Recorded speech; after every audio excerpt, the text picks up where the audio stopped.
So you guys started your exercise. Yesterday we discussed. You remember the exercise? SWOT analysis. Are we doing it? Okay.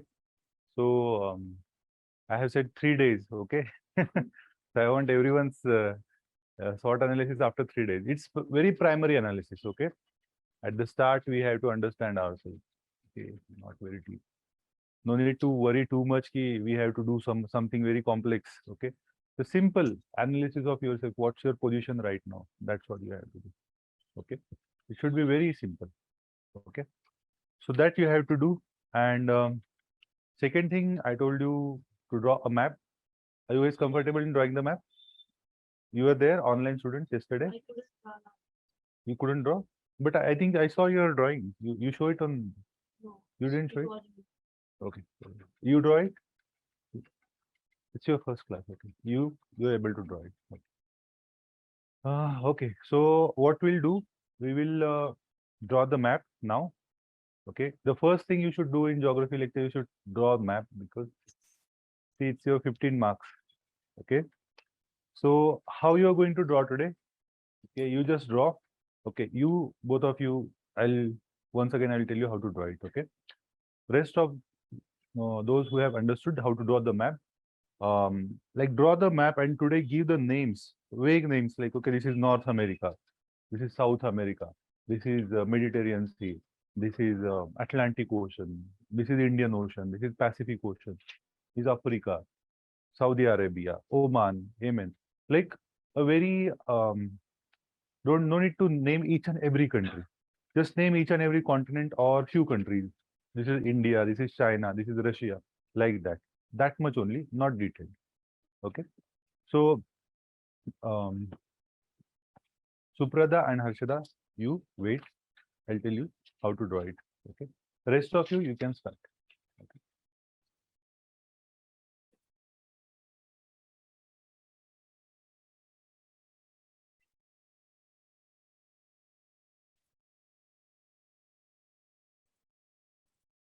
So, rest of the students online, are you able to hear me?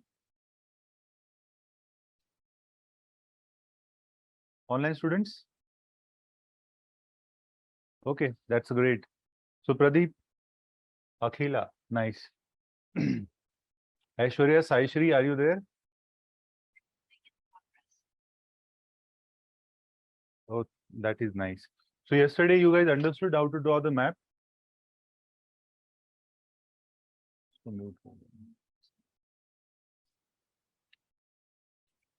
Yeah.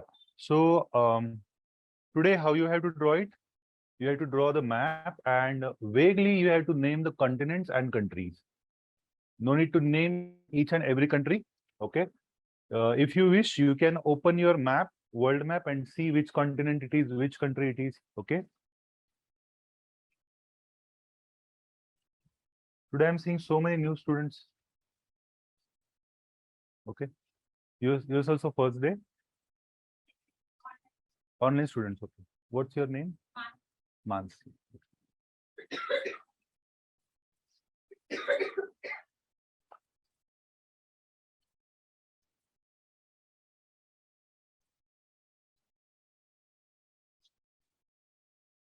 You know how to draw the map? You can start drawing. Okay. So those who are new, okay, let us understand how to draw the map. Okay. So this is a trick to draw the map. Okay. It's like how you draw on when you're a child in a school. But that type of map we are going to start with, not very complicated map, very simple map. Okay. So here what you can see, elephant. Here, ice cream. Okay. Here, fingers of a lady. You know, she has used a nail paint, so you can say it's a lady's finger, not that lady's finger you eat. Okay, something. Okay. So here you can see. Can you see the face of a dog? A kind of dog. The face of a bulldog. You know, it has a big face. Bulldog. Okay. It's a neck of the bulldog. Is it looking like a shoe of a construction worker? Okay. Okay. And what is it looking like? Banana. Is it looking like a gaming pad? Okay, that used to. So these things we have to draw. But how to draw? Let us understand this, okay? So one by one, I'll tell you because you are not there yesterday, okay? So here you have to start with the ear of the elephant. See, you have to start with a one direction. You don't have to go back. Simply ear of the elephant going down. This is the first incisor of the elephant. Tusk of the elephant. Second incisor. Second ear. Forehead. Elephant completed. Okay. Then you have to draw the ice cream below. This is a flavor. And this is a cone, simple ice cream. Then take a certain distance. Draw 3 fingers. 1, 2, 3. Go down. It's a kind of thumb. Then there is a aeroplane. It's shaft first. Second aeroplane. Then come down to draw the face of bulldog. Very big face. Then it's snake. Close to the bulldog, you have a construction worker shoes like this. This is a samosa.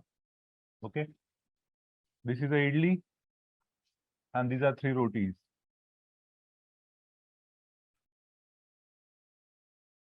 Okay. Finish. Then in front of a second roti, you have to draw a small banana. Okay. And below that, below banana, you have to draw the gaming pad.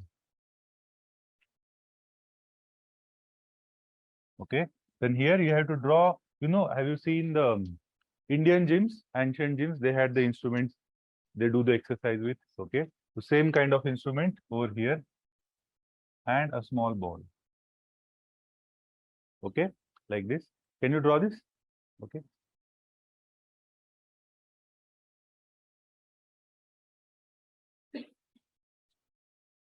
How are you, Vikram? You started the analysis? Yesterday we had discussed. So you had to draw the map and vaguely you had to name the countries. Okay. South America should be little over here, but it's fine. It's okay.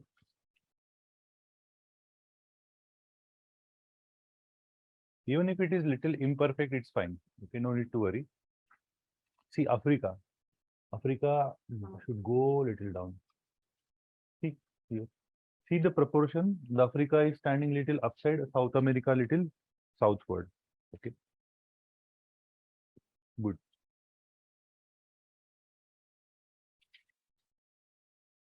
You can look into your actual atlas map, how it is looking. Okay. And once you find a little confidence that you can draw this basic map, then you can try to match little bit to your atlas map. Little bit. Don't try to be a very perfect. We are not having any drawing paper in the UPSC. Okay, so just imperfect, it is fine. It should look like a world map, nothing else. Okay. We just want that extra 1.5 mark, nothing else. That's only our goal by drawing the map.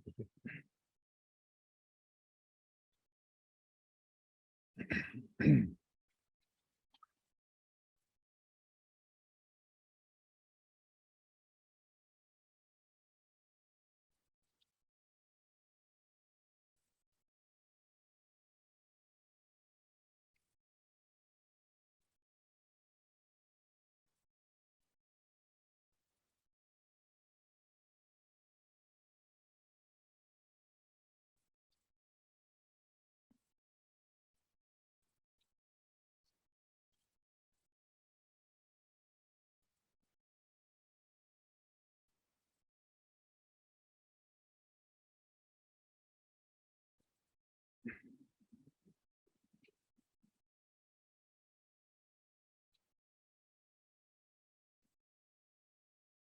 Done?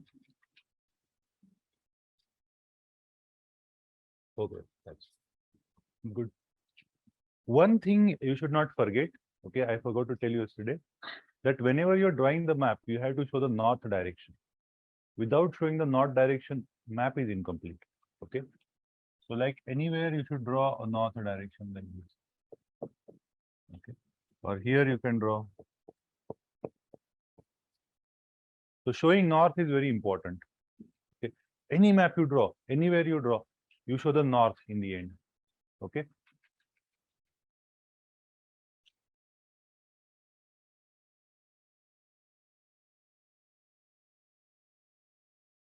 So regularly, how many hours you have classes? No. After geography, you don't have any classes.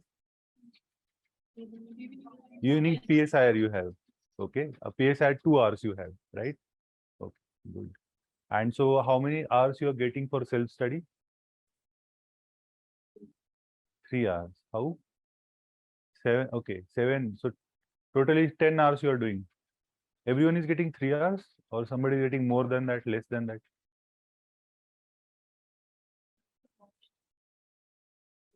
6:30 to 8:30. Okay. I don't think so. You must be getting much time after going home and doing so many other things. Okay. So at least 3 hours of self-study is very important. Understanding. Okay. Like if you see the toppers, they say daily we have done self-study, minimum 4 hours self-study. Average 4 hours self-study is important. Okay. So try to see you get those 3 to 4 hours. Okay. And many times people say like you should be alone while studying. Okay. UPSC preparation, you should be alone and you should not interact with anyone. Okay. So many times you have heard like that. Okay. You should study 16 to 18 hours. Okay. This also people say. Many toppers in their topper stock, they'll say, we have studied like this. Okay. So it's nothing like that. You know, if you feel you can do a group study, because when I used to study in Delhi, I know we used to have groups. Okay. So many times entering into some other group was very difficult because people are so like comfortable with each other and they are so sure about each other that then only they will allow you to enter into the group. So we used to know that some groups used to have 15 people, some used to have 8 to 10 people, some group used to have 3 to 4 people. Okay. So in group they have studied. I know one group, there were almost 8 to 10 people were there and they all got selected in the UPSC. 10 out of 10, all they got selected into UPSC. So if you are sincere and you do a very strategic study, you do study what is required, in group also it is possible. And obviously, if you are confident alone, you feel that you don't need any guidance, there is no need for any guidance, you can do it alone as well. Okay, both way it is fine. Okay, so mostly I think those who are staying in hostel, it is easy for them to do group studies. Okay, staying at home, it's become difficult. Okay, how many of you are staying at home? Okay, you 3, 4 are staying at home. Okay. So you can even create your online groups. Okay, WhatsApp groups or Telegram groups. There you can divide the chapters or divide particular current affairs sections and you can study, discuss. It becomes very easy. When 5 people are there. Okay. So you can, today somebody says that out of these 5 people, this fellow will look after economic section in the newspaper. One news from the economic section, one person will look at polity section, another will see if there is something related to geography or environment. Okay. And once you read that news, you have to do the proper analysis. You make a notes, like 1-page notes, and 5 of you gather, and 5 of you or 3 of you, 4 of you sit, then each and everyone start discussing their topic, either reading through paper or like that. Okay. And in the end, you share all those notes that you have taken. Getting it. So in the end, what happens? Brainstorming happens. Brainstorming is very important in UPSC. Okay, it's like your gymming exercise. You go to the gym, regularly exercise, then only you make a very good body. Okay. Similarly, if you want to make your mental body very strong, mental exercise is very important in the form of brainstorming. Okay. So that we can do. So today, second exercise that we are going to do is how to draw the map of India. Okay. So multiple places we are going to use the map of India. So let us understand how to draw the map of India. Okay.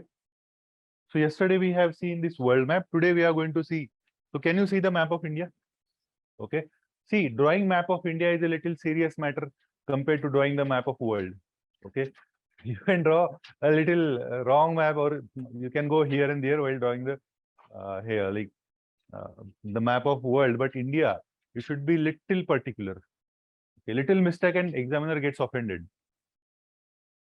Getting it? If you give your part to the China, or if you give your part to the Pakistan, okay. If you take something from them, that is fine.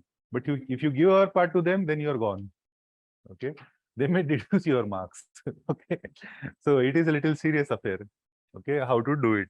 Okay, so drawing map of India, I will try to make it as simple as possible. Is there anyone who can draw the map of India already? किसी को आता है? No. Okay. So rough, we want rough outline only. Okay, but can you draw it like nice? So that's good. If you are able to draw it, that's good. Otherwise, I'll tell you one trick.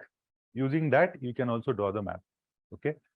So here I used to teach this drawing map of India on graph paper, but I stopped because it has become too technical. Okay, on graph paper, and people are not getting graph paper nowadays. I don't know. Stationery shops are not selling them or what. There, many places they are not getting graph paper. Okay, so it was very simple. So what you can do if you have a scale or rough scale, if you have, okay, you can just see how I'm drawing right now. Okay.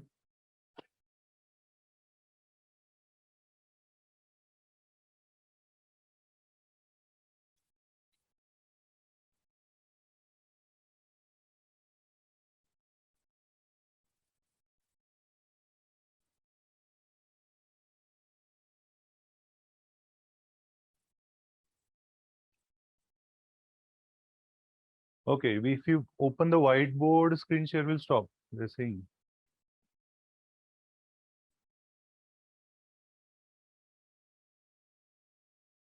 Online students, are you able to see the whiteboard?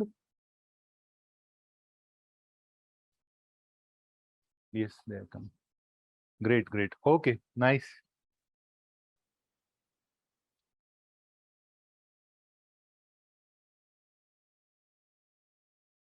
Okay. So how to draw the map of India? Okay. So I'll tell you some tricks over here. So first, what you have to do, you have to draw a straight line of 12 centimeters. Okay. So 12 centimeters, roughly, okay. Now, no need to, if you have a scale, that's fine. Otherwise, just roughly, you know what is a 12 centimeter. So here, I think I don't have any scale or something like that. So the proportion of whiteboard, I'm going to tell you. Okay.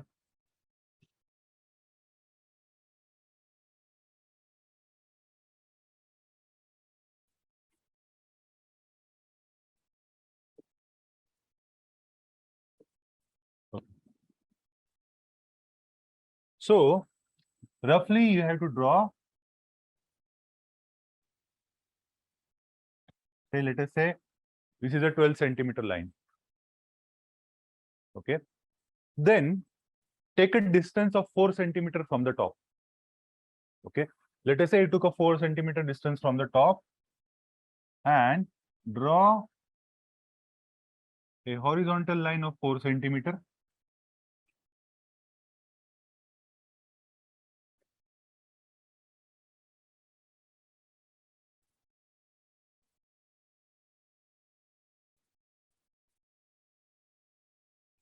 Draw a horizontal line of say 4 centimeter from either side. Here, left side 4 centimeter, right side 4 centimeter. Okay. Then what you have to do, you have to draw the caps. Okay. So there are 4 to 5 major caps you have to remember. First cap is a Sikkim cap over here. After drawing the Sikkim cap, you have to extend this line for 2 centimeters. Okay. Then here at the top, you have to draw a Jammu Kashmir's cap. Jammu Kashmir cap is like a Nike symbol, you know, like this. Like this. Okay. Reverse tick mark. Then after Sikkim cap, there is a Arunachal Pradesh cap. It's like a S. Why this is happening like this? I can directly select a whiteboard.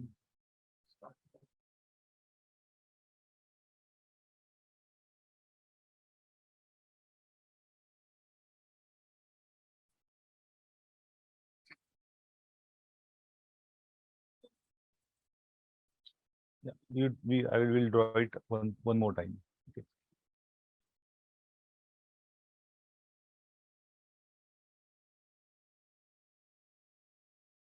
No, downside.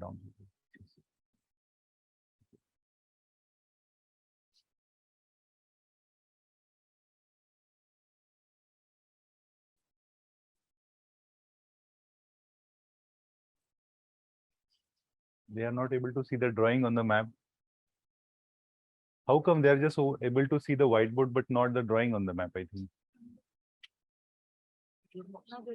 Any IT engineer over here? Okay. Should we start? Okay. Online students, are you able to see the whiteboard now? Yes, sir. Look, even see if you are able to see this red line. Are you able to see the red line?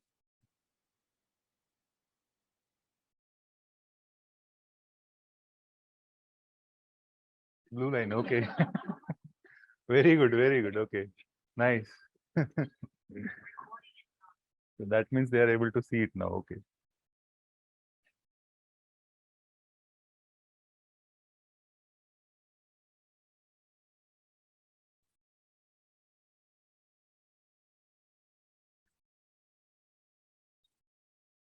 Okay. Let us see if it's happening over here, otherwise we'll start. Okay, because it is taking a lot of time. Okay. So let us see. We have taken 12 centimeter straight line. Out of that 12 centimeter straight line, what we did? We took a 4 centimeter distance from the top and we have drawn 4 centimeter to the left side, 4 centimeter to the right side. Okay. After that, we have started drawing the caps. Okay. Cap. So first we have a Sikkim cap. Then you have extended this for 2 centimeter and you have drawn the Arunachal Pradesh cap, which is a S-shaped cap. Okay. Then you have drawn the Jammu Kashmir cap over here, which is a reverse Nike symbol. Then you have drawn Kanyakumari cap over here.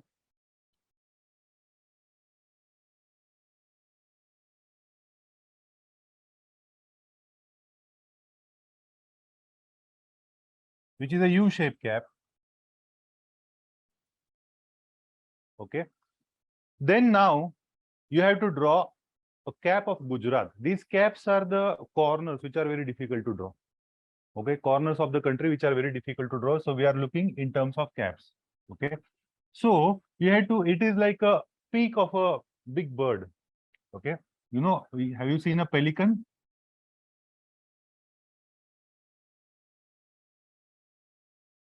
Like this. Their beaks are like this.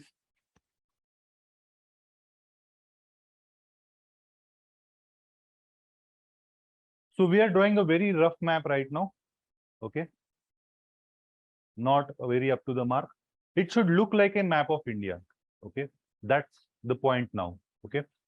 Now you have to connect these caps. How you are going to connect this? So first, you have to draw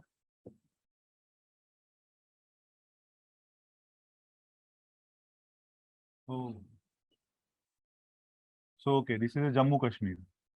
Sorry, this map is not going to look a little good. Okay. So this is Jammu Kashmir. Okay. This is Uttarakhand. So you have to make a step-like pattern to the Uttarakhand because in between there is a Nepal. Okay. Then you have to connect Sikkim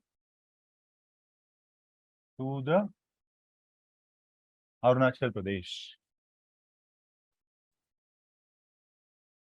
Okay, there is one more cap of West Bengal over here, which is like this.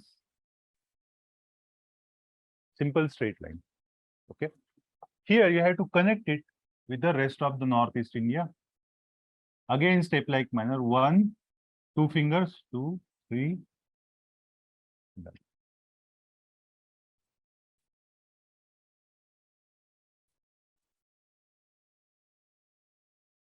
Understood?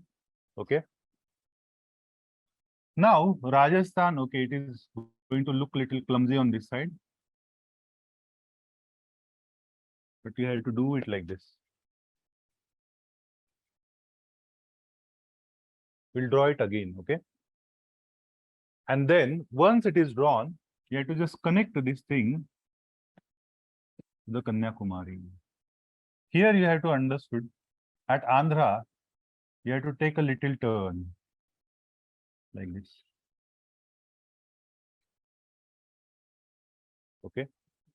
So this is a very simple map of India, very rough kind of map of India. Okay. We'll draw it one more time. Yeah, that's okay. Good.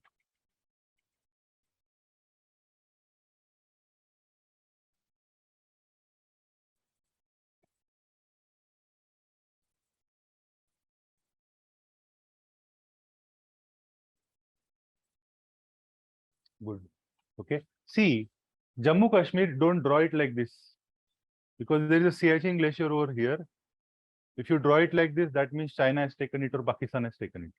Okay, don't draw Jammu Kashmir like this, like a heart. Don't draw it like that. Okay.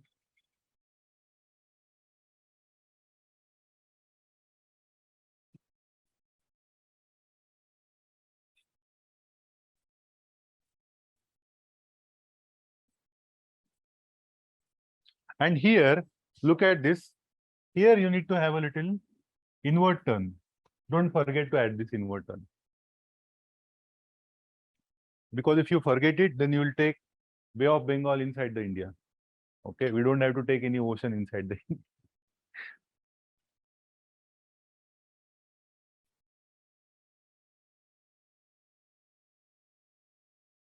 map of India is very important. Okay, because usually you will use it more frequently than map of world. Definitely, map of world also you are going to use it, but this is also you are going to use more frequently.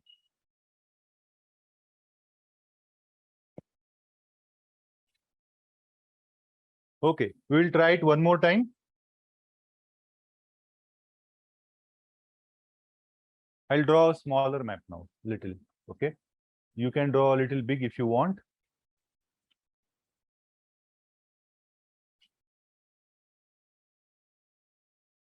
So draw a straight line. Okay, from the top.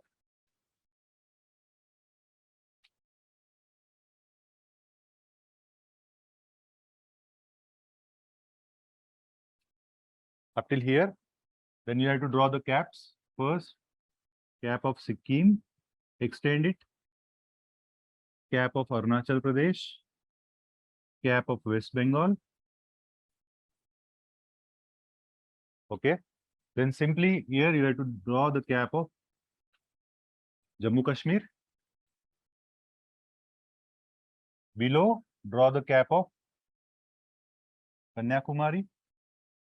A small cap. Done. Now you have to draw the cap of Gujarat.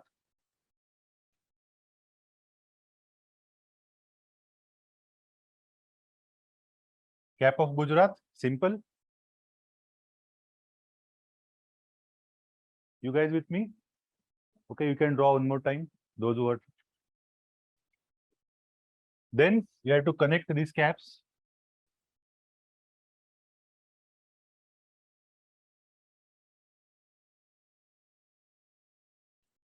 Okay.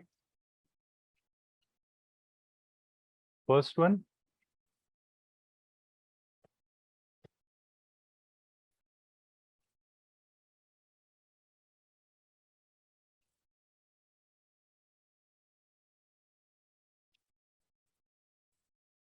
Then connect Uttarakhand Connect Jammu Kashmir to Sikkim like this. Connect Sikkim to Arunachal Pradesh like this. Connect West Bengal to Northeast. 2 fingers, Meghalaya and Mizoram.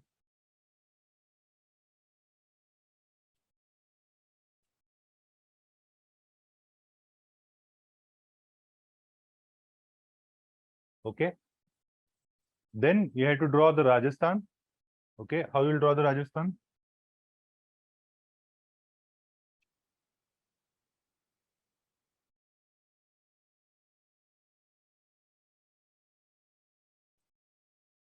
Connected to the rest of the part of India. Then connect Gujarat, Kanyakumari, and from here come down like this.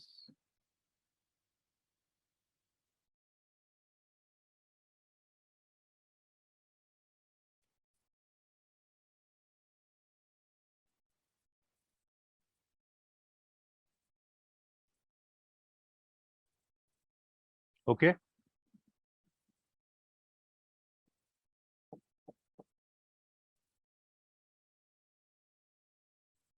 North.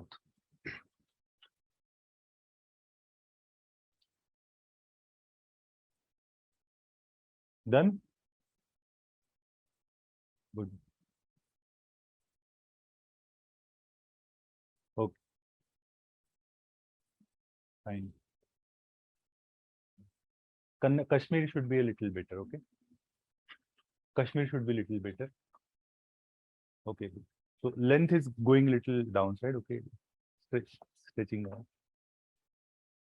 Good. Okay. You're drawing it nicely, but it is curving like this. India is like, okay. Good. Okay. So let us draw it one more time. Last time. Okay. Online students, are you able to draw it? I cannot see it right now, but later we'll see because I shared the whiteboard with you.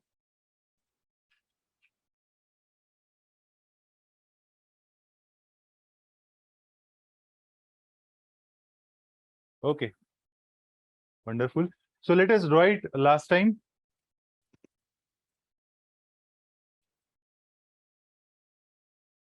Okay, just draw it for last time.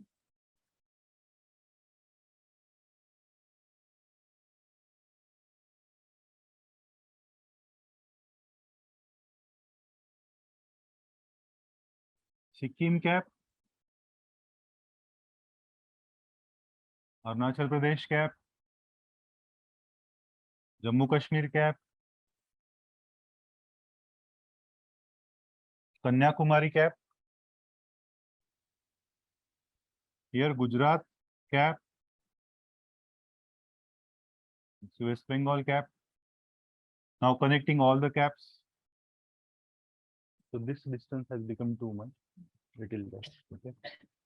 So slowly, you can improve drawing this map.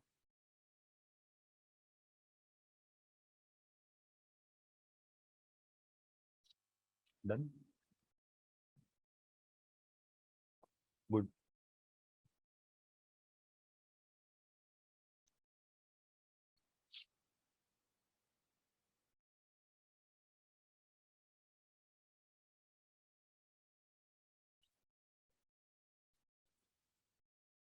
Done.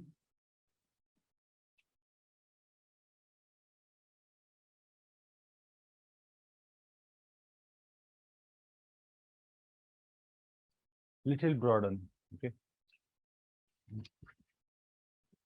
Compared to the proportion you have drawn this very big, that's why it has to be.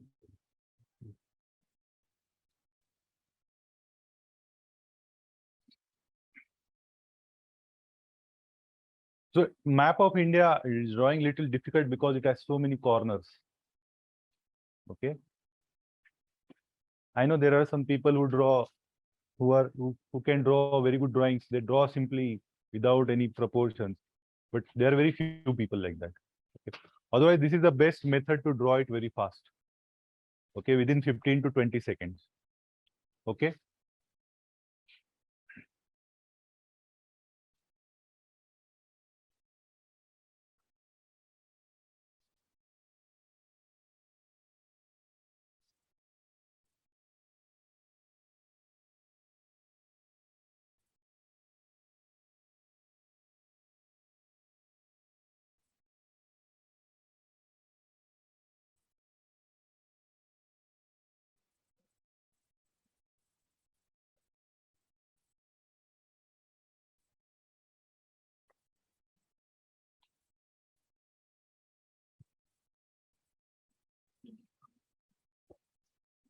So tell me, what are the areas where you can use the map of India, where you can draw the map of India?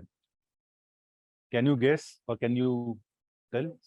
Minerals. Okay, very good. Rivers. Okay. Physical reliefs. Types of soils. Okay, good. Forest. Wetland. Okay, but generally questions will not ask you where are wetlands or where are, okay. They can ask you the condition of forest in India. Okay, the forestation, deforestation, they can ask about it. Okay, but generally questions will come or discuss about population policy of India. Understanding this. So there they haven't mentioned draw a map or something, but when they say population policy, you can just draw the map and show the density of the population. Roughly, no need to be a very precise. Okay, you can see the UP and eastern part of India is like high density, northeastern part of very low density. So then central India, North Indian part is also medium density. Getting it? So like this, you can show the map. Then where the questions can come, border disputes of India, India's border management, internal security. They can ask about internal security. You can draw again map of India. You can show these states, these districts of India. They are affected by the this area is affected by the Maoism. This area is affected by Naxalites. This area is affected by the forest mafias, like Pushpa movie you have seen. So forest mafia. This district has been affected by the cross-border terrorism. So internal security threats. You can draw the map of India. Okay. So in this way, you can use the map of India very creatively. No need to have a geography question to draw the map. Even art and culture question comes, you should be able to draw the map. If they ask, write something about Buddhist art or Buddhist stupas, difference between Buddhist stupas or various temple architectures in India. Again, you can draw the map. You can show this part of the India as a Nagra style of temples. This part of India as a Dravidian style of temples. Okay. This part of India, you have another Hemadpanthi style of temple architecture. Like that, you can draw the maps. Anywhere you can draw the maps. Questions can come about the security of Indian coastlines. Question can be asked about skiing, Bharatmala, Sagarmala.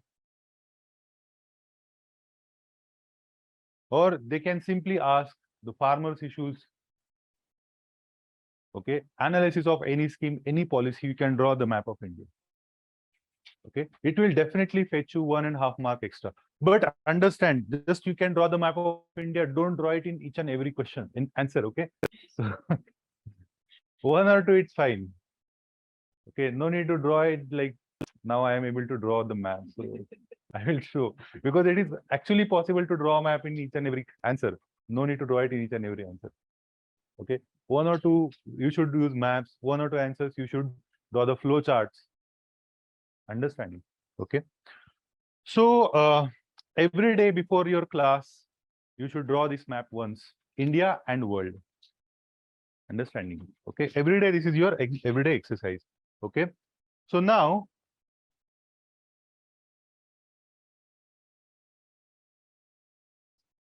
today, we will start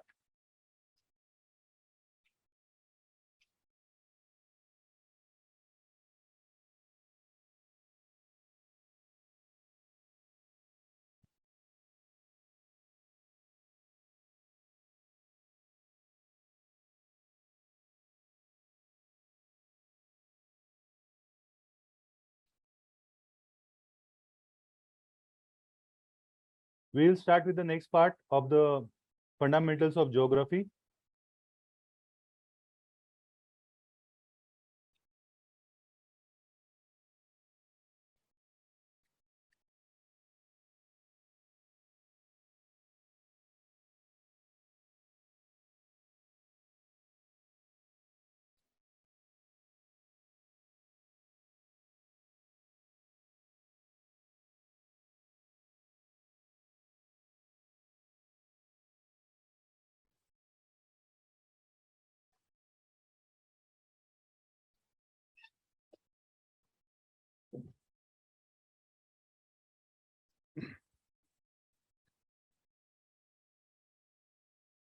Is it visible to everyone?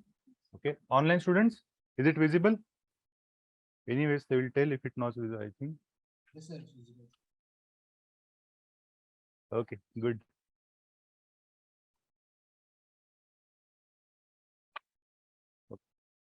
So yesterday we have seen a basic tenets about Earth. Density, the overall, the weight of the circumference, the speed the speed at which it is traveling in the space, the speed of rotation of the Earth that we have seen yesterday. These are some of the properties. Earth is flat on the equator and bulged at poles. Right? Right? Right? No? Earth is bulged at poles and flat at equator. Correct? How many people are paying attention? I'm just saying. Okay. So Earth is flat on the poles and bulged at equator. Okay. So gravity will be more on which place? Poles. Because poles are closer to the center of the Earth compared to equator. So gravity is a force which is present everywhere in the universe. Okay. But we haven't understood the origin of the gravity. We don't know from how it is happening. Okay. We still don't know. Okay. Even ancient Indians know about gravity, but they did not call it a gravity. Okay. The ancient India, we know three gunas, three gunas, sattva, raja, and tama, they said. So they said that tama is a guna, which gives inertia to any object. So gravity is a part of inertia, they say. Inertia. Gravity is a tamas of the earth. It gives inertia to anything which is running or moving. Okay. So another property of the earth is magnetism. Okay. Though you are not able to see it right now, there is magnetic field all over the place over here. Magnetic field is passing through your body. Magnetic field is passing through this digital screen. Everything it is passing through 24/7. Okay. Your body is also like a magnet. Okay. Your body is like a mini electrical circuit. Understanding?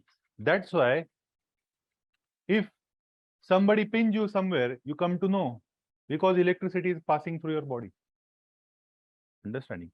The function of the one function of the electricity is to carry electron from one place to another place. Another function is to produce magnetic field.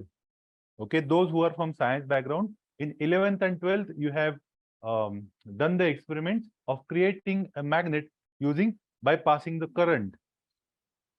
When you pass a current, okay, through a metal, what happens? Electric field is getting created around the metal.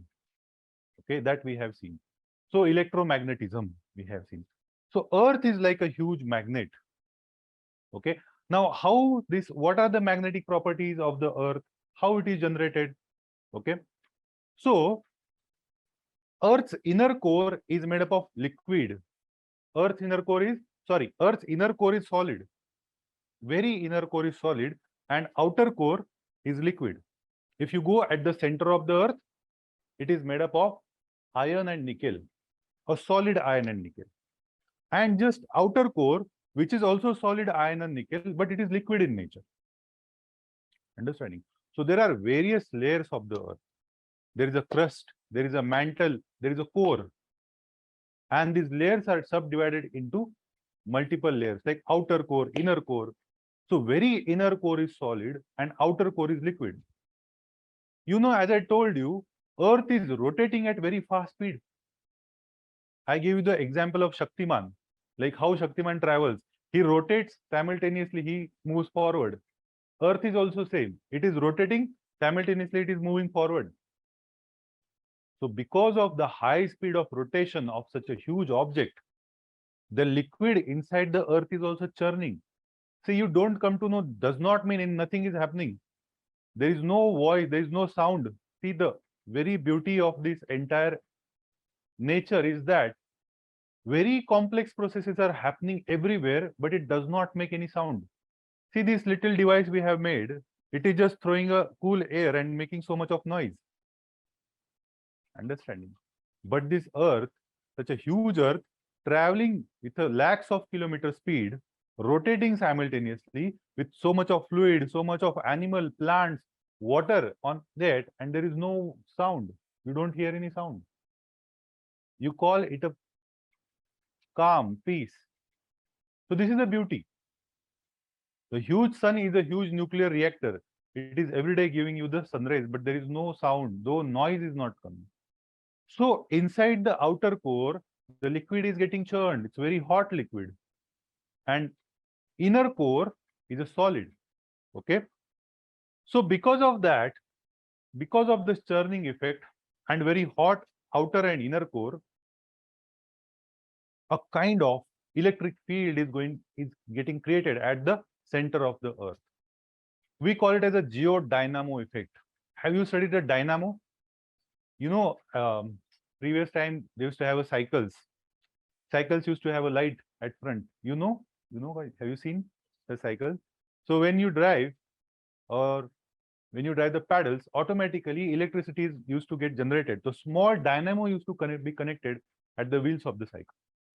Even if you go to the gyms nowadays, so they have this exercise cycles, bicycles in the gyms. So they don't need electricity. When you paddle them, there are dynamos in those cycles. So automatically your screen in front of you, which is showing how many calories you have burned. Okay. So this is running without outside electricity. The electricity is generated because you're paddling the cycle inside the gymnasium. Understanding this. Okay. Similarly, Earth does not have any supply of outside electricity. Electricity is generated kind of within the Earth. And because of that, what is happening? Outer core is the inner core is acting like a solid metal. And outer core is acting like a wire which is coiled around the metal through which electricity is getting passed. And because of that, a magnetic field is getting created inside the earth. And this magnetic field, when it is generated, it spreads in the space for few lakhs kilometers. Understanding? Okay. So it creates a kind of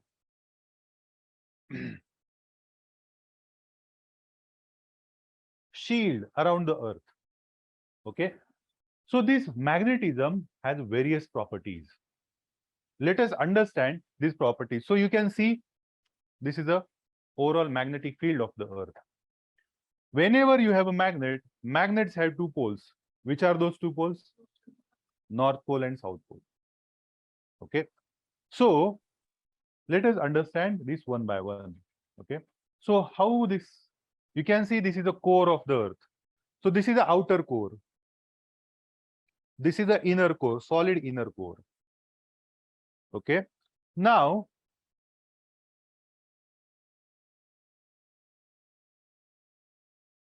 this outer core is acting like a coil and inner core is acting like a solid metal. And because of this hot, so what do they do? They pass electricity through the metal. And coil, because of this metal coil, which is wrapped around the metal, it comes in contact with the electricity. It generates magnetic field. Okay. So this coil is nothing but the outer core. And this blue and red part you are seeing is the inner core. So because of that, the entire inner core and outer core is acting like a magnet. And magnetic field is being created over here. Understanding? Okay. So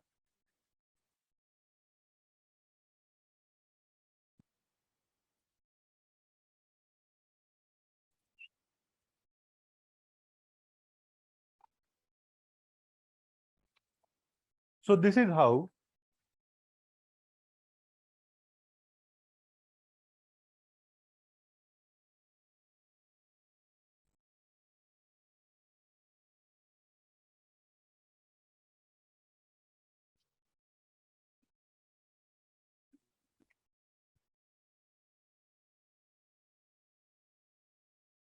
yes. So this is how magnetic lines are being created over here. Understanding? So these magnetic lines are extending in lakhs of kilometers, and they're protected from the harmful solar rays. So whatever sun rays they're coming to you,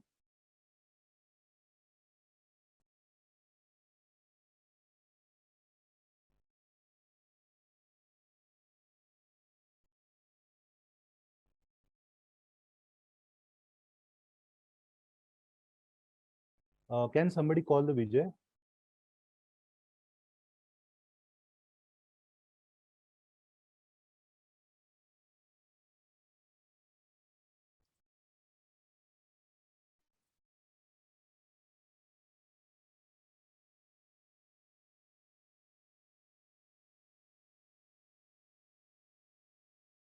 He's calling.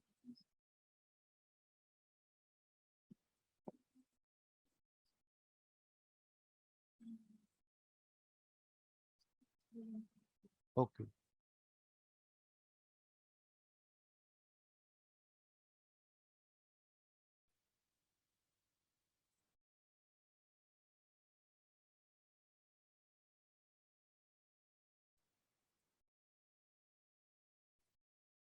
How many of you have done the experiment in the college? You know, the suspending the bar magnet in the schools. You have done that experiment. Okay.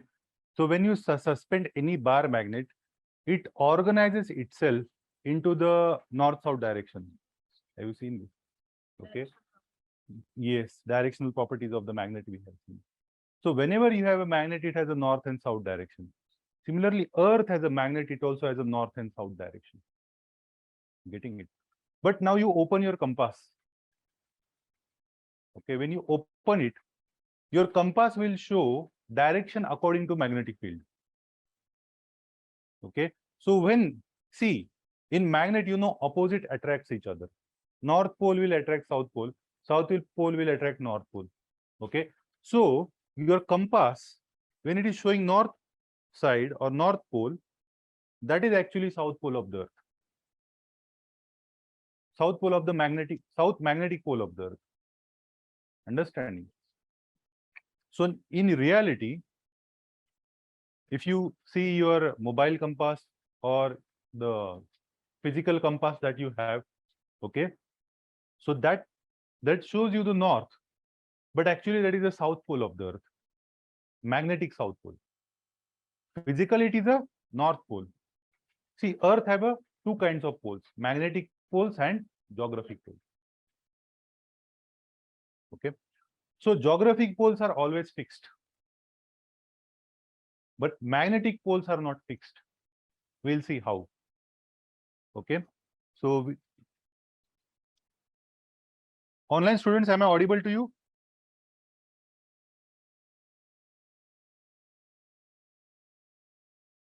Okay, but I think it has been logged out from here, so I'm not able to share.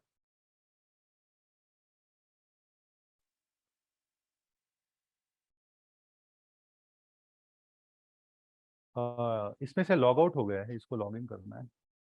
इसका ID और password क्या है?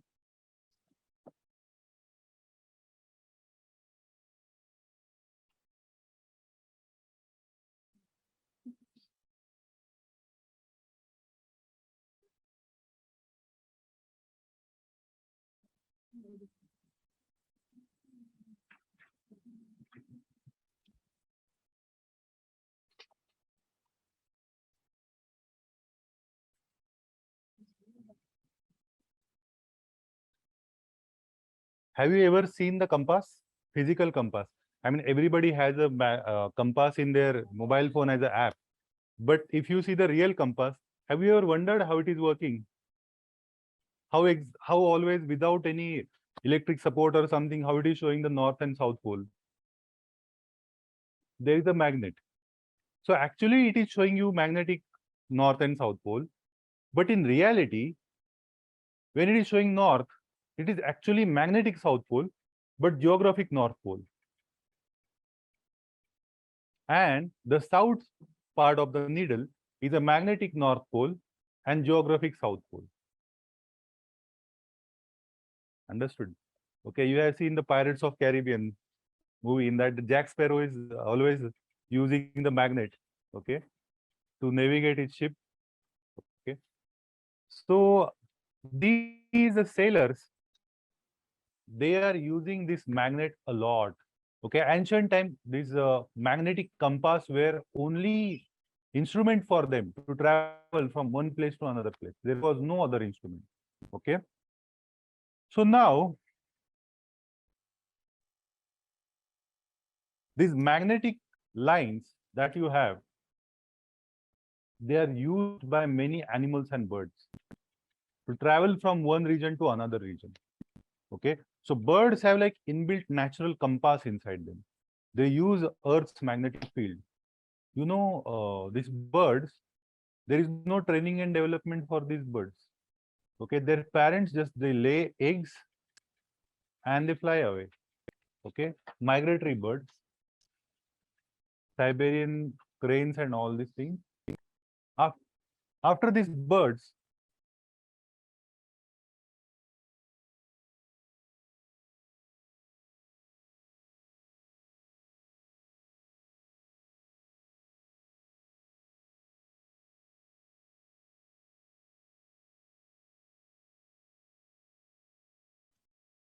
so after these birds become adult,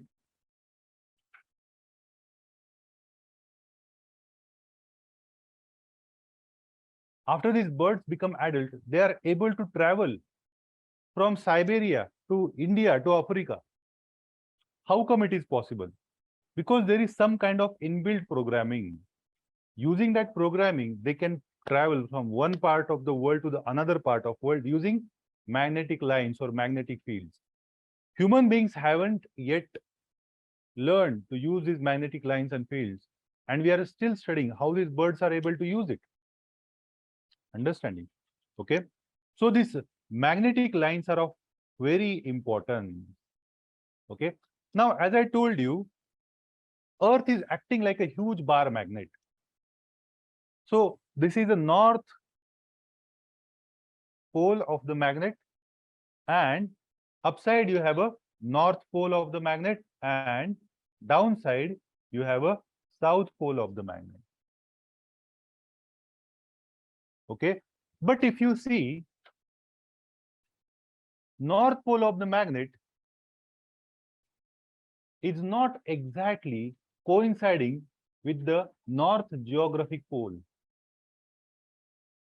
There is a certain distance between actually the location of magnetic north pole and magnetic south pole. The distance is 11 degrees. So this distance that you see, how much it is? 11.5 degrees. This is called as a magnetic declination. What you call it as?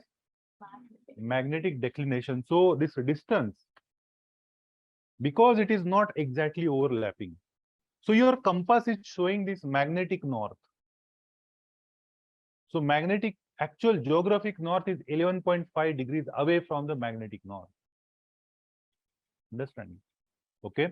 So this is called as a magnetic declination. And what you call it as a north pole is magnetic south pole in your compass. So these two things you should note. Now, as I told you, geographic north and south poles are always fixed.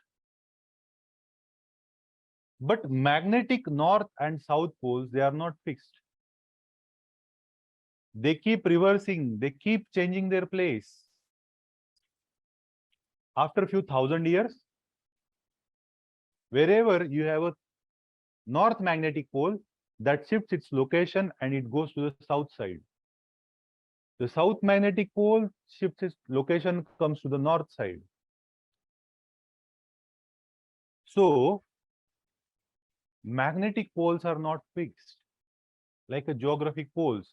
They keep on shifting their position. Okay. So you can see over here how it is happening. Okay. Now magnetic north pole slowly shifting itself, going down to the south side of the earth. This is called as a reversal of magnetic poles. And there is no fixed timeline for that. It may happen in 700, 800 years, or it may happen in few thousand years, or it may take sometimes few lakhs years. There is no fixed timeline. Okay. So we haven't understood the exact cycle of the reversal of pole. But we know this reversal happens because, lava is coming out from from within the earth on the surface. When this lava cools down, there are magnetic elements in the lava. Like your cobalt, you have iron, they get magnetized. And how they will get magnetized? According to the current location of magnetic poles of the earth. Okay. For example, if you bring iron bar in touch with the magnetic bar, then iron bar will also act like a magnet. It will get magnetized. So from where it is coming in touch to the north pole, iron bar will have a south pole there, because opposite pole attracts. Okay. So for example, I reverse that magnetic bar like this. Then again, iron bar will be repelled from the magnet. And after some time, again it will be magnetized. Now, here you had a north pole, iron will have a south pole. Getting it? So, these magnetic elements will get magnetized according to the current magnetic field. And they will be fixed in the rock accordingly. Getting it? So this magnetic data of the ancient rocks can be studied, and we can understand what type of magnetic field was there at that point of time. So for example, if you want to study the kind of magnetic field which was there when Earth was formed, so you can go down, dig the ancient rocks and study the orientation of magnetic elements in the rock. Then you can understand what was the pole condition, what was the kind of polarity existing, magnetic polarity at that point of time. This studying of magnetism in the ancient rock formation is called as a paleomagnetism. What you call it as? Paleo means ancient. Magnetism means studying the ancient magnetism from the rock. You are calling it as a paleomagnetism. Okay. So it is of various use. You can understand the overall history of the formation of the earth using the paleomagnetism. Understanding? Okay. So magnetic properties are very important and they have always amazed the human beings. Okay. We are very attracted to these magnetic properties. Even the various movies are showing, Hollywood movies. X-Men. Have you seen the X-Men? You watch? In that they have shown that character Magneto. Have you seen? तुम लोग movie देखते ही नहीं हो क्या? You have seen? Specifically these movies you must see X-Men because yes, mutants. Today or tomorrow they are going to be reality. We are doing so much of genetic manipulation. Okay, just 2 days back, I was coming from Hyderabad airport, where they were like Hyderabad airport. If you go, so as soon as you enter the airport, these are people, sir, cab, sir, cab, sir, cab. So they will have all the kiosks over there. Like today I saw 50 people standing outside different kiosks that will book cab for you. Just closer to one kiosk, I saw map your genome. There was a kiosk, it was showing, we'll map your entire genome, know your genetics, know your DNA, know your genes, where they are, how they are. So I was so surprised that who wants to map their genome, who knows what it is. So the kiosk was there, and you just have to give your sample and they will kind of map the genome. So today technology is moving so fast. Tomorrow you will see such mutants are actually going to be reality. Designer babies are going to be reality. Because parents always want fantasize their babies, like my baby will be like this, it will have a blue eyes, it will be this tall, it has muscles like this, he will be the world's fastest athlete, he will be the world's most cutest beautiful baby. So the corporate has tapped this human mindset and they are producing designer babies, and it has started in China, UK, USA. Okay, so in future, if you want your baby to be the athlete, you can put that gene into the baby at the very stage of birth, and his body will be like athlete. If you want your uh, son or daughter to be an actress, you can put such type of gene in their bodies. They will born, they will be beautiful. And if you want a person like a Wolverine, that can also come, okay, in future. So future, it is a very reality. Okay, this Hellboy and all with horns and all these things. Okay, so this is going to happen. So they have shown this character Magneto in that it uses a magnetic power. Okay, using that, he can shift any huge iron bridge or any aircraft or any missile. He can change the direction of it. Okay, so these magnetic properties are always attracting the human beings, and we are always uh, trying to decipher how to use these magnetic properties. Okay, so reversal of magnetic field is one of the important properties. Now, if you see why Earth is, it is a living organism. Generally, except Indian culture, now we are very westernized nowadays. We also thinking like a Western people. Okay, Western people say, "Oh, this is dead. This is dead. Only this is alive." Okay, Earth is a non-living. Only human beings are living. But in Indian philosophy, we say everything is living. Okay, their aliveness is at different level. Okay, you are more alive than this pain. But this pain is also alive at some level. It has some sensation at some level. Similarly, the plant is more alive than the pain, but less alive than you. Animals are less alive than you, but more alive than the plants. So there is a degree of aliveness. Similarly, Indian philosophy says this entire earth is a living organism. It is not dead. So it travels,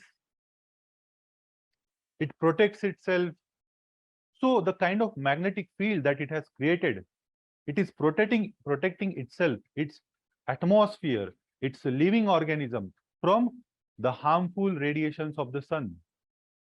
Okay, so now you can see these are the magnetic lines. Can you see? Okay, so let us see how Earth protects itself from the harmful radiations of the sun. So charged particles, sun is 24/7 throwing charged particles towards all planets in the solar system. Getting it? Okay. So these solar particles, they are like a waves of the ocean, always thrown towards the earth. And they are so strong, they can rip off the entire atmosphere of the earth. Understanding? Okay. So when this charged particle, when it is thrown towards the earth, or when it is traveling, it strikes to the magnetic sphere of the earth. Magnetic sphere deflects those charged particles away. Understanding? Okay, so because these charged particles are being deflected, they don't strike our atmosphere and they don't destroy our atmosphere. Our atmosphere is getting saved because of this magnetic sphere. Okay, but what happens So 90 to 95% of these charged particles are deflected by the magnetosphere, but 4 to 5% of the particle, they enter into the atmosphere. Okay, they enter into the atmosphere, and these charged particle, they have very high energy. They react with the ionosphere on the pole region. Which sphere? It is the last sphere, last layer of the atmosphere in the Earth. Okay, so this ionosphere, it reacts with the charged particle coming from the sun. Because of that, it emits a beautiful color of lights. So this beautiful show of lights is being seen in the pole region, which is called as a aurora. Understanding? So red color, blue color, green color auroras can be seen on the North Pole and South Pole of the Earth. Okay. In the North Pole, it is called as aurora borealis. And in the South Pole, it is known as aurora australis. Understanding? So if this magnetic field is not present, or if it even if it becomes weak, you and me will not exist. Okay, because the charged particle which is coming from the sun, they will destroy the atmosphere of the Earth completely. So this magnetic field, which extends few thousand to lakhs kilometer in the space, is working to protect the overall atmosphere of the Earth. Understanding? Okay. Mars do not have atmosphere, strong atmosphere like Earth. Have you seen the movie Martian? Anyone? Okay. In that movie Martian, you if you remember the end of that movie, okay, the front shield of the rocket is missing. So he simply put cloth on that, but it does not burn while rocket is flying upward. You know, cloth, it's flying at very high speed with the friction. If with the atmosphere, like Earth, it will immediately burn. You know, when meteor enters into the Earth's atmosphere, it burns. You know, star is broken. You say star is broken. Similarly, that rocket does not burn in the Mars atmosphere. Why? Because Mars atmosphere is very thin. Compared to Earth's atmosphere, it is very, very thin.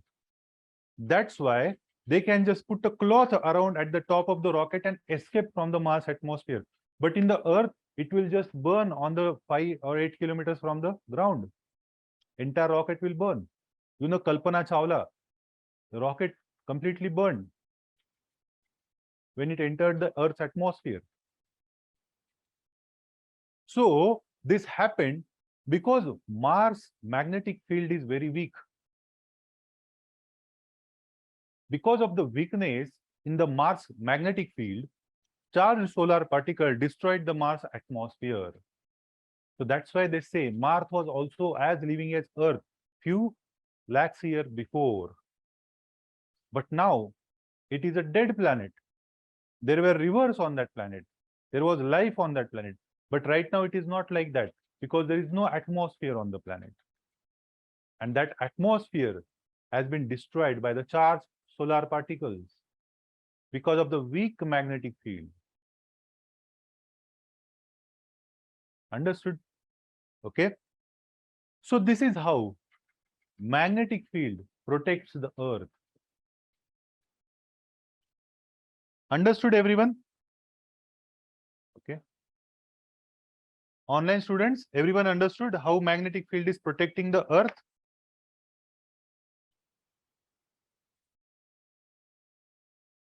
Any doubt up till here? No? Okay. Good. So in prelim 2018, on magnetism, they had asked this question. See if you can answer it. What is the question? Just read it.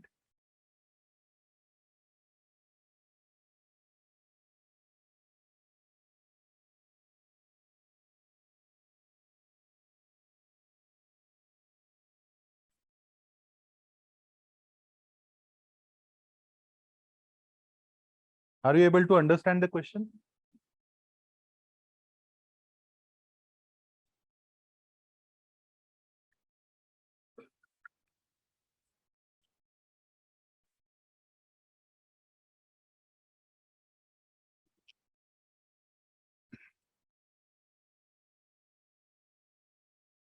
Understood? So what can be the answer? I know only the option 1 is very relevant with you. Okay, but rest of the information is from your NCERT books.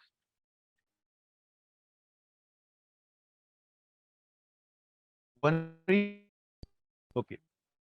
So as we have seen, the Earth's magnetic field reverses every few 100,000 years. It is true. So option 1 is true. So when option 1 is true, you see you can eliminate second option. You remain only 1, 2, and 3. Second, when Earth was created more than 4,000 million years ago, there was 54% oxygen and no carbon dioxide. 54%, you right now you don't have 54%. It is not possible because oxygen is actually a sign of life. Oxygen is present, that means a life is present. At the origin of the Earth, there was no life, so not possibility of oxygen. Okay, so at that time there was no oxygen. Okay, so second one is wrong. Okay, this is the origin of life.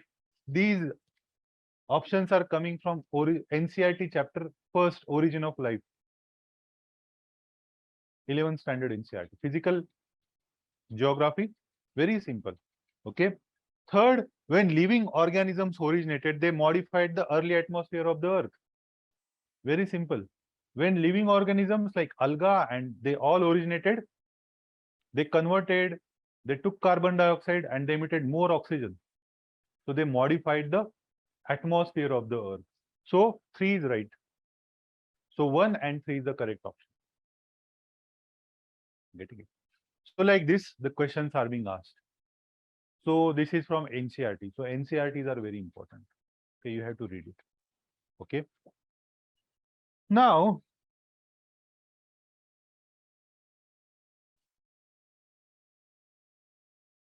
Earth, as we know, it is revolving around the sun, and the path in which it is revolving, it is elliptical in nature. Can you see the elliptical path? Okay, it is elliptical in the nature, and this ellipse, which is being drawn around the sun, Earth, or let us say sun, is not located exactly at the center of the ellipse.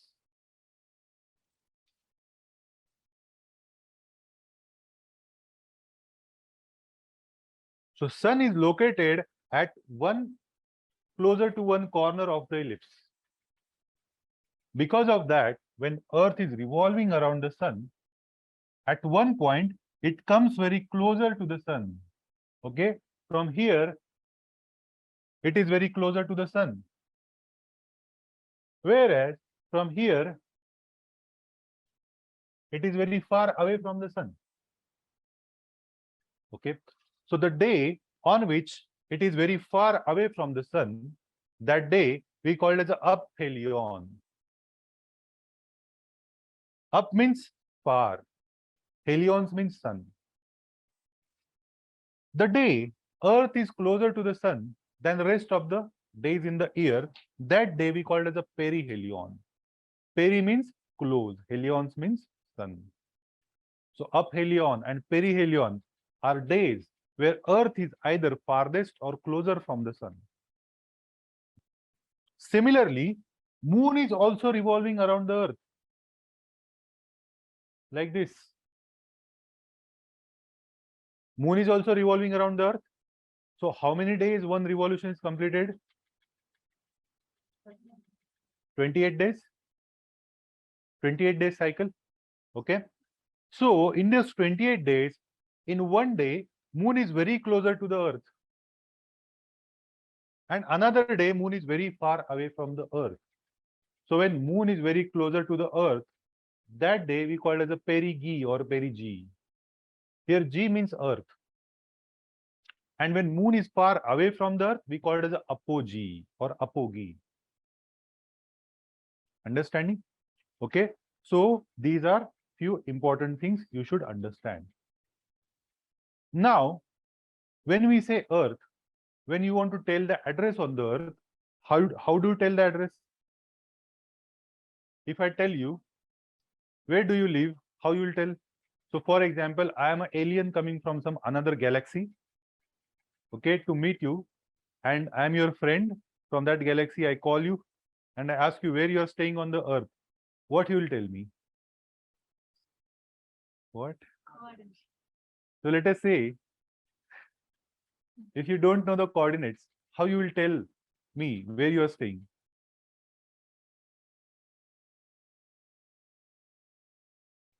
So for example, you're staying in Shivam Road. You'll say, come to the Shivam Road. So he will ask, where is the Shivam Road? What you will say? Hyderabad? He'll ask, where is Hyderabad?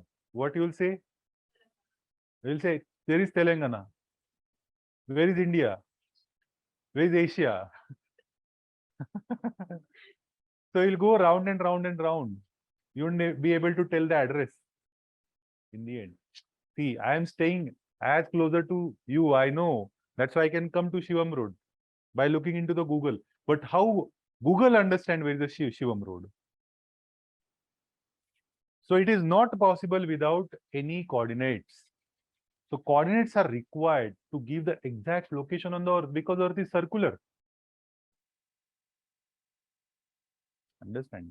Because of this circular nature, we need coordinates to mark the exact point on the earth. So when you mark this exact point, even you can send a guided missile to that particular place. You know, recently they killed Ayman al-Zawahiri. USA, the drones with a harpoon missile. You know that missile, it's like it has hundreds of knives in that. Okay, and this fellow is just standing in his window, and a drone few hundred meters ahead, it thrown his harpoon missile. He died and it did not even make any sound. Neither he made any sound, neither that missile made any sound. This is possible. How it is possible? That Ayman al-Zawahiri is moving here and there in the room, like this, that, talking someone or doing something, whatever he wants to do. And exactly that harpoon is coming and just smashing his chest.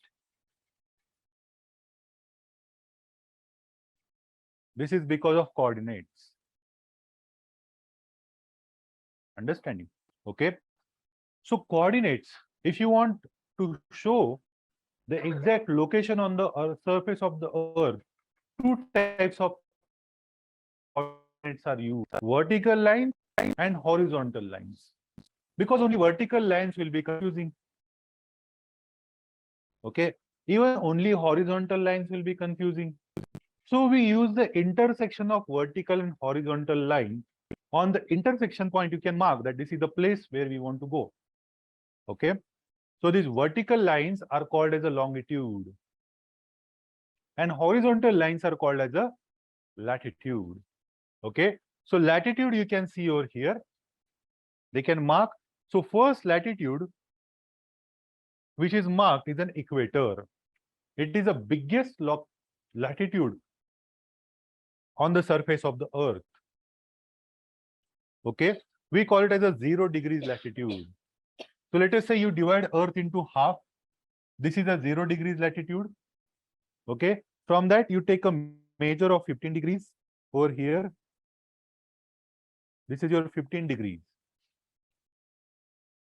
latitude. Then again you measure 30 degrees, then your 30 degrees latitude. Like that, you go up to 90 degrees. So latitudes are horizontal lines marked on the surface of the earth. The biggest one is a equator. We start 0 from the equator. All the latitudes, their sizes are different, but their center is one. That's why latitudes are called as the concentric lines. Okay. As you move upwards towards north, the size of the circle starts decreasing. Okay, so these latitudes, if you see, they are never touching each other. They never touch each other. Okay, so these are the characteristics of the latitudes. Latitude divide Earth into southern and northern hemisphere. Okay, above equator you have a which northern hemisphere. Below equator you have a southern hemisphere. Okay, so you have a south and north hemisphere because of latitude. Okay, so latitude, there are some important latitudes on the surface of the Earth. What are those important latitudes? So first important latitude is a 0 degree, which is called as a equator. Earth is tilted at what degrees? 23 and a half on its own axis. Okay, so because of this tilt, it appears that sun is traveling northward or southward. Because Earth is tilted at 23 and a half degrees Celsius, sun can maximum travel 23 and a half degrees Celsius in the north. The last latitude on which it is overhead in the northern hemisphere, it is 23 and a half. And last latitude in the southern hemisphere, which it is overhead on, it is again 23 and a half. So 23 and a half northern latitude, 23 and a half southern latitude, they are the second most important latitudes. So in the northern hemisphere, it is known as Tropic of Cancer. In the southern hemisphere, it is known as Tropic of Capricorn. After Tropic of Cancer and Tropic of Capricorn, sun never becomes overhead on any latitude. Never goes overhead on any latitude. But between these 23 and a half north and south, all the latitudes, sun is overhead at least once in a year. How many times? Once in a year. Understanding? Okay. So this region gets maximum amount of sunlight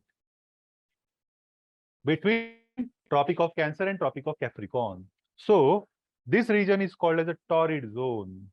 What zone? Torrid zone. Torrid means very hot region, getting maximum amount of sunlight. Understanding? Okay.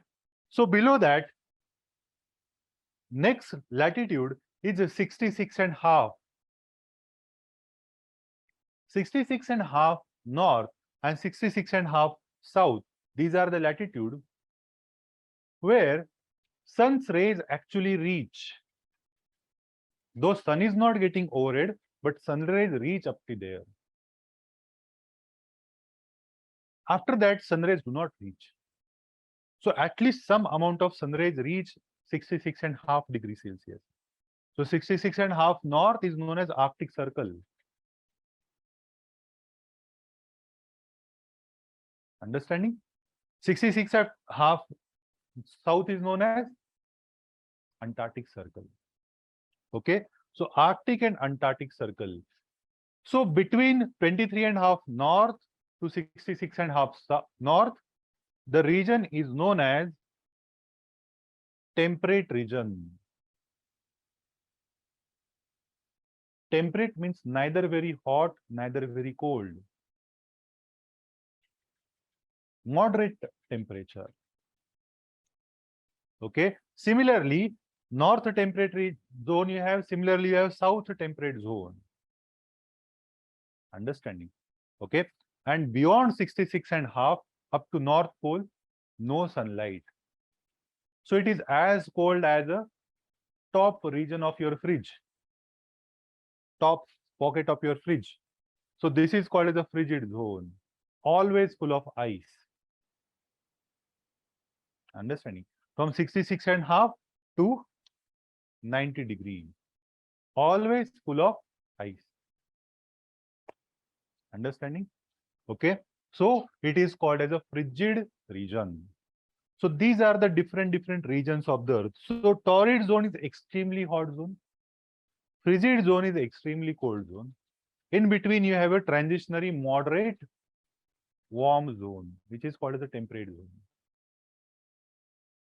Understanding? Okay. So these are the important latitudes. So India, if you see, Tropic of Cancer is passing through the center of the India almost. Because of that, half of the India is in the temperate region and half of the India is in the tropical region. Where you are sitting now? Where is the institute? Tropical or temperate region?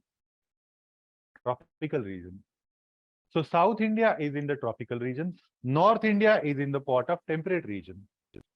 So India is known as a semi-tropical country. Means temperate.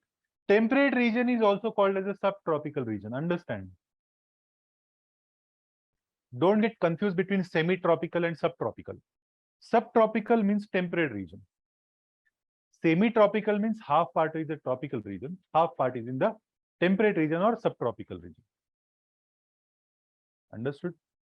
Okay.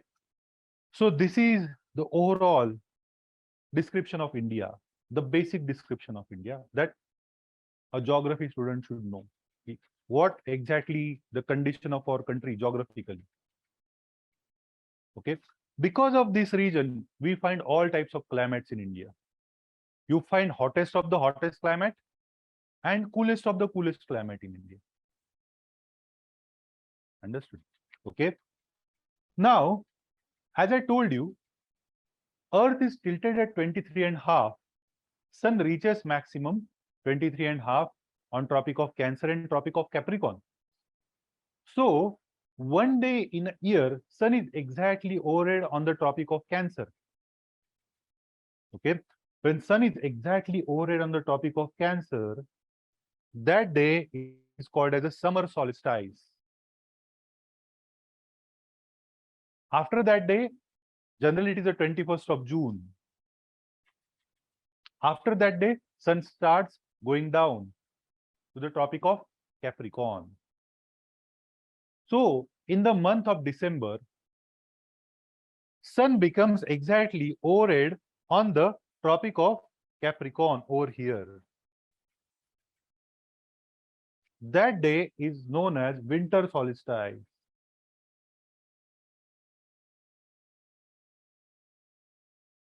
Okay. So in the December, you have a winter solstice. In the summer, you have a summer solstice. In the June, you have a summer solstice. Okay. Also, 2 times in a year, Sun is overhead on the equator. Once in the month of March, another in the month of September. So that day is known as equinox. When Sun is overhead on the equator, that day is called as a equinox. Equi means equal. Nox means night. Equal night and equal day. So on that day, you have a 12 hours night, 12 hours day. When Sun is overhead on the Tropic of Cancer, northern hemisphere has a longer day and smaller nights. Okay, sun rays can reach up to poles almost on that day.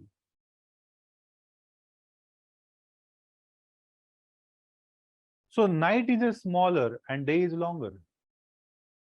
Here in the southern hemisphere, night is longer and day is smaller during the summer solstice. In the winter solstice, in the southern hemisphere, day is longer and night is shorter. In the northern hemisphere, night is longer and day is shorter. But during the equinox, day and night both are equal.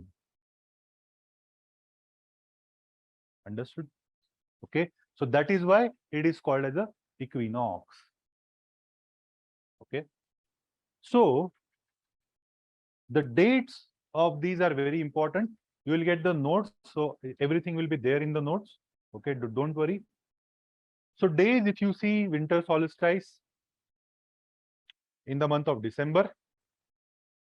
Okay. Summer solstice, June. Equinox, autumn equinox, 23rd of September. Spring equinox in the month of March, 20 or 21st of March. Perihelion in the month of January. Perihelion means sun is closer to the earth, earth is closer to the sun. Aphelion, 4th of July. Earth is farthest from the sun. Understood? Okay. So this is all about latitude, the horizontal lines. Understood? Any doubt? Any doubt up till here? Now vertical lines are longitudes. Okay. Longitudes, if you see, they have characteristic which is a little bit of different from the latitudes. Latitudes, they don't touch each other, but longitudes, they touch each other, they intersect each other. Latitudes are circular in nature, longitudes are semicircular in nature. Okay, can you see this? Okay, latitudes were circular, whereas longitudes are semicircular. Longitudes are touching each other over here. Can see? They are intersecting each other on the pole.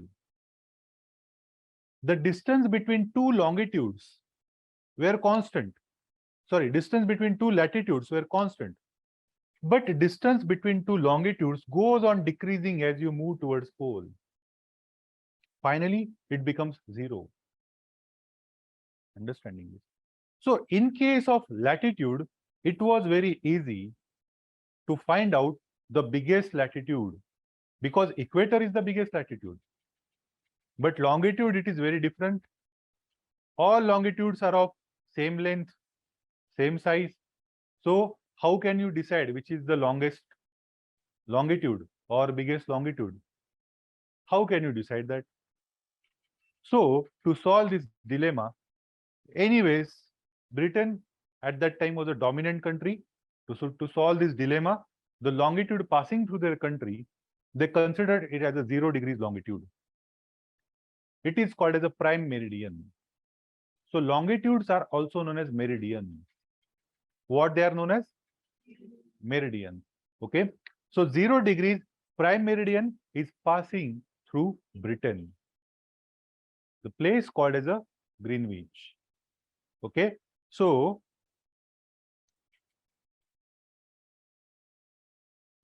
you can see this is a prime meridian. Okay. Passing through the Greenwich in the UK. There is a geographical observatory, Royal Observatory of London. It is passing through that. If you go to the Britain, they have marked the line actually over there. Okay, the longitude is passing through there. Greenwich mean time. Okay, Greenwich longitude. Okay. So longitudes are dividing Earth into eastern and western hemisphere.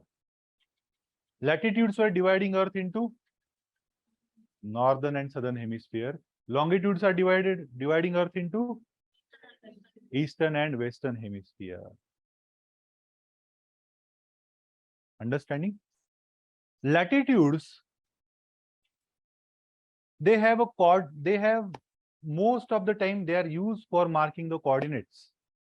But longitudes are used for marking the coordinates as well as calculating the time. How time is being kept all over the world? By using the longitude. Because Earth is moving longitudinally. Earth is rotating longitudinally. It is not rotating latitudinally. It is rotating longitudinally from west to east. Because of that, longitudes are used to keep the time. Okay. So longitude and time, they are closely related. How they are closely related? Okay. So how this time is being kept is very simple. Okay. You might have read in 11th, 12th standard, many of you. Okay. So how this time is being kept?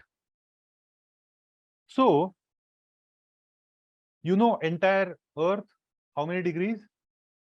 360 degrees. So Earth rotates 360 degrees. One rotation is completed in 24 hours. So means 1 hour, how many degrees it covers? 360 divided by 24, how much?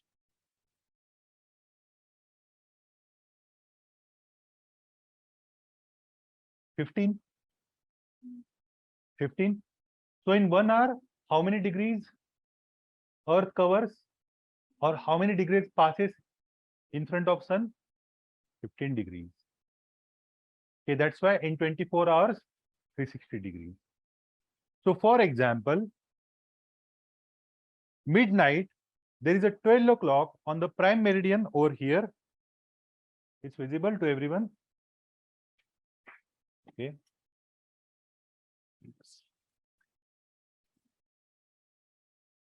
So midnight, let us see. It's 12 o'clock on the prime meridian over here.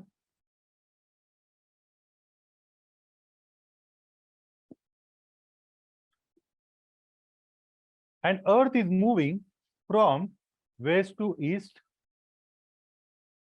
That means which hemisphere will be ahead of which hemisphere? Eastern will be always ahead of Western hemisphere. See, this is Eastern hemisphere. This is Western hemisphere. Earth is moving from west to east. That means Eastern hemisphere will always be ahead of Western hemisphere. Okay. So let us say there is a 12 p.m. at prime meridian.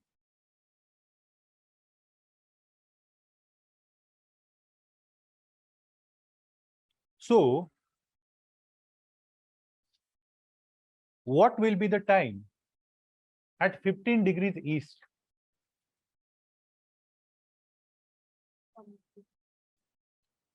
1 p.m. Understanding, everyone? Understood? Okay. So because it takes 1 hour to cover 15 degrees. Okay. So when at 0 degrees, there is a 12 p.m. At 15 degrees east, it will be 1 p.m. because it will be ahead of prime meridian. What will be the time at 15 degrees west? 7 p.m. What will be the time? 11 a.m. Okay. Online students, understanding? What will be the time at 30 degrees east? 2 p.m. What will be the time at 45 degrees east? 45 degrees. What will be the time at 60 degrees?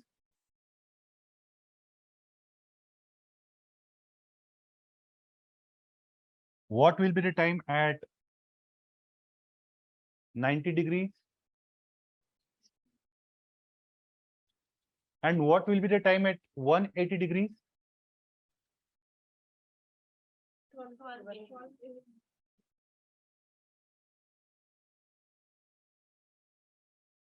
So there are total 360 longitudes. Earth is completely divided into 360 longitudes.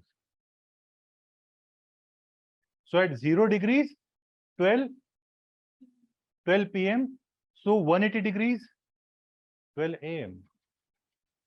That means at 180 degrees, day is changing. Understanding? Okay. So because of that, international date line is marked closer to 180 degrees. Because from that line, new date is starting. Okay, so exactly opposite of 0 degrees longitude, you have international date line, which coincides 180 degrees longitude. So this is 180 degrees longitude. But international date line is a zigzag in nature.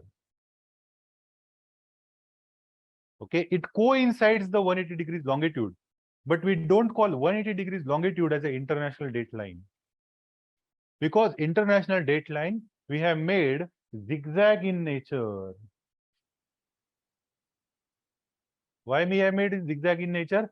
To avoid an island to getting split into two dates. You know, a small island like a, let us say, smaller like a Shivam road, and this road, consider the date line is passing. So this road, this side of the road is like, and one date and another side of the road is different date. It's very difficult. You are just have to cross the road to go to do the time travel. Okay. And you can do time travel in multiple times in a day. Okay. Which is right now practically not possible for the physics. Okay. So this should avoid. You can celebrate your birthday twice. Okay. Okay. You can do 31st party twice. Okay. So all the days you can celebrate twice. Okay. Once on this side of the road, another on this side of the road. Okay. So to avoid this confusion, they have made it zigzag. So one country is coming one side of the date line. Understand? Okay. So if you see, if you are moving to the left side of the international date line, so you have to add one day. Let us say you are traveling by plane from this side to this side. So if you are moving to the left side of the date line, you have to add one day. If you are moving to the right side of the date line, you have to subtract one day in your clock. This is how you have to adjust your clock. Understanding? Okay. So this is the overall calculation of time and date. Okay. So what will be the time at 15 degrees west, 11 a.m.? What will be the time at 30 degrees west? What will be the time at 45 degrees west? What will be the time at 105 degrees west?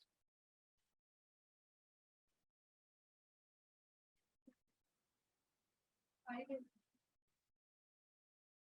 105 degrees west. So in this way, your clocks are set. So while setting the clock, each and every country has to choose their standard meridian, which should be multiple of 7.5. How much? 7.5.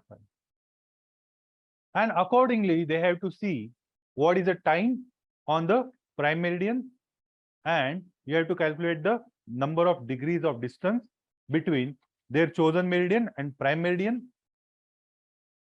Accordingly, they have to calculate the time difference and set the clock.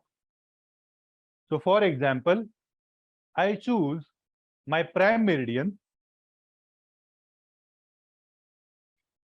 as a 75 degrees east.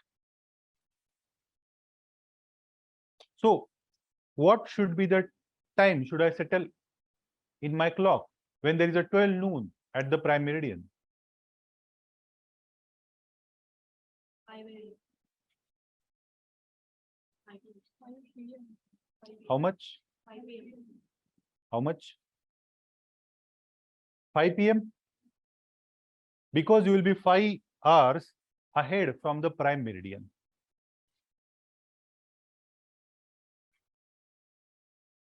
Okay. So in this way, timelines are set up. Okay. So this is the way you can calculate the time of any place. Okay. So 15 degrees, it takes 1 hour for an Earth to pass in front of Sun. 1 degrees, it takes 4 minutes. So if I ask you, what will be the time at 107, what you will say? 107 degrees. Now it is not multiple of 15. So you can just convert that into minutes. 4 minutes. 1 degree to cover it takes 4 minutes. So 107 into 4. How many? 107 into 4. How much? 428 and divided by 60.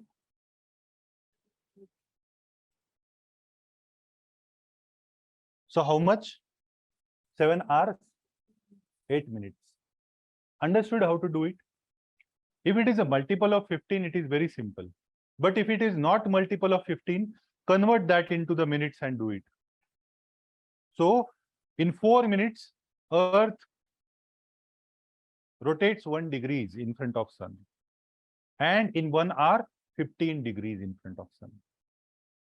So in both the ways, you can calculate the time. Okay. So in this way, time is calculated. Understood? Okay.